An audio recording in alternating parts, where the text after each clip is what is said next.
Novel, Muslin Gin. Writer, Billy Begram. Episode 1. How could you do this to me, Virat? You betrayed me. Janvi said angrily, her eyes filled with hurt. They were deeply in love and were sitting in a famous restaurant. Janvi was the daughter of a wealthy businessman, while Virat was a handsome young man from a poor background. He used his looks to charm rich girls, enjoy their wealth, and then leave them heartbroken. Sweetheart, you're mistaken. Someone is trying to separate us, Virat said cunningly. He was a manipulative man who knew how to trap women with his words. A few days ago, Janvi had caught Virat in a hotel with her friend Kanchan. And that's why she had come to confront him. Stop lying. It's over between us from today, Janvi declared and stormed out of the restaurant. As she stepped outside, tears welled up in her eyes. She walked towards her car in the parking lot when a beggar suddenly blocked her way. Daughter, I haven't eaten for 2 days. Please give me something to eat, the beggar pleaded. Still heartbroken over Virat's betrayal, Janvi didn't pay much attention. She pulled out a few thousand-rupee notes from her purse, handed them to the beggar, and walked away. May the Almighty protect you from all troubles, my child. May you live long and stay happy.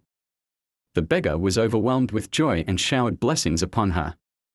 Janvi reached her car, and the driver quickly opened the back door for her. As soon as she got in, the driver took his seat and started the car. Take me home, she said in a broken voice. The driver nodded and set the car in motion. She silently stared out of the window, lost in her thoughts. The roads were nearly empty, with only a few cars passing by. Suddenly, another vehicle appeared in front of them. The driver tried to swerve, taking the car onto a rough path, but the brakes failed. The car became uncontrollable and crashed into a tree with a loud bang. The driver suffered severe injuries and lost consciousness. Janvi had a wound on her forehead. She struggled to open the door and stepped out, looking around for help, but there was no one in sight. Just as she moved away from the car, a massive explosion occurred, engulfing the vehicle in flames. The driver was still inside. Janvi watched in horror as the driver burned alive. She was terrified, looking around desperately for someone to help. But the road was deserted. What is written in fate always happens, but sometimes prayers can ease difficulties. Janvi had helped a hungry man, and perhaps his prayers had saved her life. Otherwise, she too would have been trapped in that fiery explosion. Flames rose high into the sky, setting a nearby peepal tree on fire. Suddenly, she heard cries and screams, many voices wailing in agony. Janvi panicked, looking around, but there was no one. Then, her eyes fell on the burning tree, and she froze in terror. From within the flames, shadowy human figures were emerging, one after another, flying towards the sky. It was a horrifying sight. Janvi screamed and ran. At that moment, a police car arrived on the scene. Overwhelmed with fear, she collapsed, unconscious. The police rushed to the burning vehicle and found the girl lying unconscious on the roadside. They immediately took her to the hospital while arranging to extinguish the fire.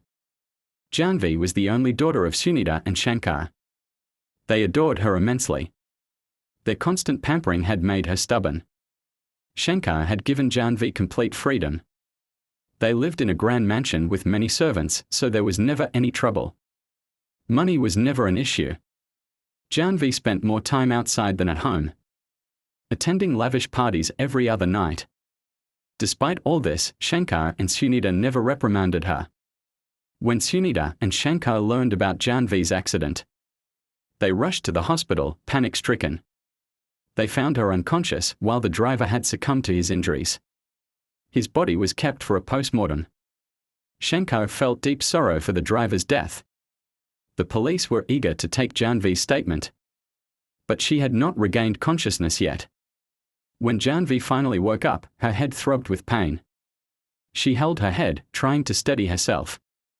After a few minutes, she looked around and realized she was in a hospital room, alone. Then, her gaze shifted to the adjacent bed, where the driver's burnt corpse lay. A chill ran down her spine. She started calling for the doctor in panic. Just then, the driver's corpse opened its eyes. Janvi's blood ran cold. The burnt body slowly sat up. She let out a terrified scream. The corpse then started moving towards her. With a blood-curdling scream, Janvi jolted awake, clutching her ears. Trembling with fear, Sunita and Shankar rushed to her side, worried. "What happened, Janvi? Don't be scared. Look, I'm here with you," Sunita consoled her, pulling her into a hug. Janvi's fear slowly faded as she realized it was just a dream. Soon, the doctor arrived, checking her condition. "She is fine, just a little weak. The trauma of the driver's death has scared her. But she will recover with time," the doctor informed Shankar. The police took Janvi's statement and declared the incident an accident. Closing the case, the hospital released the driver's body to Shankar. Janvi's strange experience. After spending a day at the hospital, Janvi returned home. Despite being surrounded by servants, Sunita personally brought her soup and fruits, feeding her with care.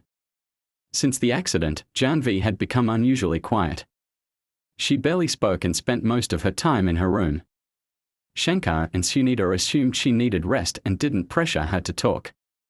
As days passed, Janvi slowly began to forget about the driver's death. One evening, feeling suffocated in her room, she got up and opened a window.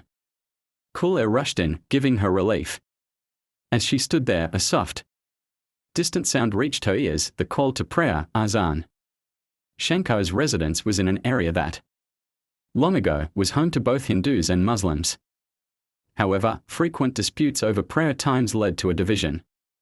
The authorities had separated the neighborhoods, one exclusively for Hindus, the other for Muslims. No Hindu was allowed to enter the Muslim area, and vice versa. Yet, that evening, the faint sound of azan brought an inexplicable peace to Janvi's heart. She hurried to find a scarf but couldn't locate one. Quickly, she walked to a wardrobe, pulled out a dupatta, covered her head, and returned to the window. The call to prayer continued to echo. And for the first time in her life, she felt a strange sense of serenity, to be continued.